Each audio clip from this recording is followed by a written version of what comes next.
안녕하세요. 내전과학 전문학원에서 고1 통합과학을 담당하고 있는 김원주 선생님입니다. 자, 오늘 2023학년도 1학기 기말 대화고 내신 분석 리포트를 담당하게 됐고요. 전반적으로 대화고에 대해서 총평을 좀 드리자면 중간 정도 난이도의 시험이었고 기본적으로 90점대 후반 정도, 기본적으로 90점대 후반 정도가 1등급 컷이기 때문에 그런 무난한 난이도의 문제들이었다라고 생각이 좀 들고요. 일단은 1단원의 파트 두 번째 그리고 2단원의 파트 두 번째가 출제되었기 때문에 그 전에 나왔던 문제들에 비해서는 조금 더 좀 시험 범위가 특이한 범위이기 때문에 아마 문제 내는 데 있어서 좀 까다로웠을 거고요. 생명하고 지구과학 파트가 거의 대부분 나왔기 때문에 아마 난이도가 생각보다도 자기가 생각했던 것보다 좀 높았을 수도 있습니다. 하지만 전반적으로 봤을 때는 난 중간 정도 난이도였다. 자, 그럼 문제를 보면서 하나하나 좀 설명을 드리도록 하겠습니다. 자, 1번 문항 같은 경우는 일단은 맨 두 번째 파트에서 나오는 부분이죠. 화학 파트에 대한 부분이고요. 기본적으로 이 문제는 원소의 주기적 성질을 물어보는 거니까 충분히 여러분들이 하면서 따라가실 수 있을 거라고 믿어 의심치 않고요. 그 다음에 한 8번 문제 정도를 보시면 기본적으로 이러한 스타일은 수능형 문제죠. 그래서 자료를 해석하는 문제들이 많이 나오기 때문에 생명체 구성에 관한 기본적인 문제들을 놓고 다이어그램에서 여기가 공통점이냐 얘네들이 특이점이냐 이런 것들을 찾는 문제입니다. 어떻게 보면 실수를 유발할 수 있는 문제이기 때문에 정확한 암기가 좀 필요했던 문제 같고요.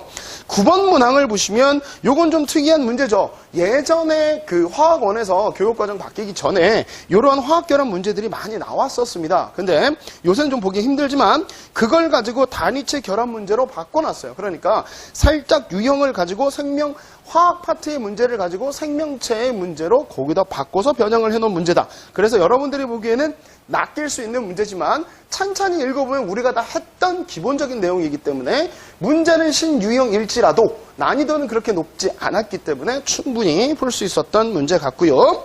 14번 문항을 좀 보시면 이런 게 이제 자주 나오는 거죠. 생명 중심의 원리에서 코돈을 어떻게 해석할지에 대한 문제들. 그래도 난이도 계산 문제는 아니었기 때문에 옆에서 코돈에서 어떤 아미노산 지정하는지 다 줬기 때문에 그렇게 어렵진 않아도 한 번씩들은 여러분들이 봐야 되는 문제들.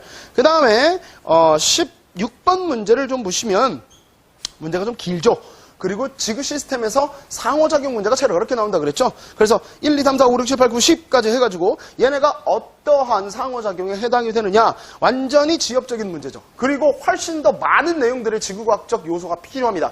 그래서 이것들은 실수 유발 문제이기 때문에 꼼꼼한 지구과학적인 암기가 필요하다. 그걸 다시 한번 강조 드리고요. 20번 문제를 보시면 20번 문제도 여러분들이 처음 보지는 않을 거예요. 이게 자료가 주어진 교재도 있고 없는 교재들도 있지만 중학교 때 지구복사에너지, 태양복사에너지, 과잉, 그 다음에 부족, 그래서 대기대선 일어나더라 이런 것들이기 때문에 여러분들이 조금만 보셨으면 충분히 하셨을 거고 제가 필기도 해줬고 여러분들한테 설명도 다 드렸던 내용들입니다. 그 다음에 22번 문항 많이 나왔던 고1 모의고사 문제 중에 하나죠. 그리고 이것도 질문 제가 많이 받았습니다. 그래서 이렇게 해석하라고 다 가르쳐 줬던 문제죠. 그리고 그런 문제들을 안 풀어봤던 문제, 안 봤던 친구들은 아마 되게 어렵고 생소했던 문제일 거예요. 왜냐하면 맨날 나오던 연직 수평에 대한 수권에 관한 문제들이었는데 이 부분에서 조금씩 수온과 연직 분포와의 관계를 조금 더 다양한 그림으로 줬거든요. 그러니까 이거는 정확한 개념 암기와 응용력, 해석력이 필요하다. 근데 미리 선생님이 다 문제에서 풀었고 우리가 같이 풀었기 때문에 충분히 이 문제 풀 수 있었을 거라고 믿어 의심치 않지만 이걸 틀렸다는 건 조금 더 여러분들이 깊이 있게 공부를 필요하다. 깊이 있는 공부가 필요하다. 그렇게 말씀을 좀 드립니다. 그 다음 23번과 24번 문제 연결 문제죠. 전 세계 지도를 주고 판의 경계가 어떻게 돌아가는지에 대한 문제들이 나와 있어요. 그림도 나와 있고 지엽적인 계산 문제도 나와 있기 때문에 생각보다는 여러분들이 좀 어려웠을 수 있는 문제. 그래서 판의 경계에 대한 부분들에서 전 세계 주요 판의 경계와 이게 발산인지 수렴형인지 어떤 특징인지 선생님이 다 정리하라고 말씀드렸고 필기도 해드렸고 거기에 대한 문제도 충분히 많이 우리는 풀었을 거라고 생각이 듭니다. 그러니까 여러분들이 이런 것들에 있어서 다음에는 이런 것들 좀 더 꼼꼼히 풀어야 되겠다. 다음에는 이런 것들 좀 더 놓치지 말고 꼼꼼히 해야 되겠다. 이런 반성의 기회가 됐으면 좋겠습니다. 전체적으로 다시 한번 말씀을 좀 드리자면 대화고에서 순서대로 나간 시험이 아니었기 때문에 1단원에서는 파트 두 번째 영역, 그 다음에 2단원에서도 파트 두 번째 영역이기 때문에 화학 파트 조금 들어갔고 생물과 지구과학 파트가 대부분 들어갔기 때문에 생각보다도 자료와 그림 해석 문제가 엄청 많았습니다. 그러니까 여러분들이 다양한 문제를 보고서 다양한 유형의 문제들을 내가 외웠던 개념을 가지고 적용을 하셨다면 충분히 여러분이 다 맞을 수 있었던 문제입니다.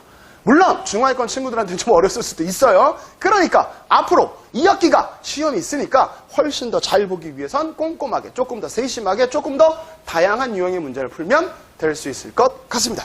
그래서 2023학년도 1학기 기말고사 내신 분석 리포트 대화고 여기서 마치도록 하겠습니다. 감사합니다.